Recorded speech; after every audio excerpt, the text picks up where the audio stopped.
السلام عليكم ورحمة الله وبركاته. في هاي الأجواء بدنا إشي يرطب على القلب، إشي هيك اللي هو عن جد يكون بارد. فاليوم اخترت أعمل لكم سلطة المعكرونة الباردة بالخضار. إشي عن جد بيرطب على القلب وإشي جدا زاكي وشهية. طبعا هاي الوصفة من الوصفات اللي عشق بالنسبة إلي. طبعا شكلها ولا أروع، وأكيد الطعم إشي جدا زاكي. أتمنى مثل كل مرة أحكي لكم جربوا الوصفة اللي أنا منزليتها وأعطوني فيها رأيكم، ويلا سوا. هسه في البداية مثل ما انتم شايفين المي غليت، حطيت المعكرونة حتى تنسلق.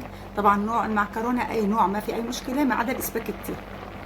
هسه مثل ما انتم شايفين عندي تقريبا نص كيلو لبن، حطيت عليه معلقتين كبار طحينة، بضيف عليهم فلفل أسود كمون وملح بس، وتقريبا نص فنجان زيت زيتون، 3 معالق دبس رمان، وطبعا الليمون ما في غنى عنه.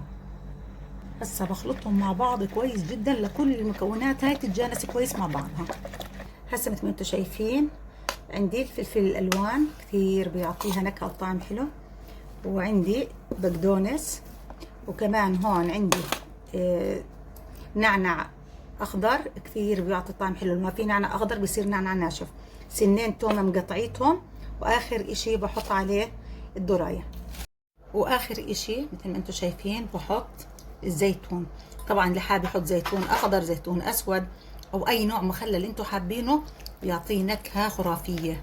هسه عندي المعكرونه بعد ما سلقتها وصفيتها بضيفها على الخلطه اللي انا عملتها. بسم الله. طبعا تبارك الله تناسق الالوان اشي ولا اروع. وهيك نكون خلصنا اليوم وصفتنا، وصحه والف عافيه.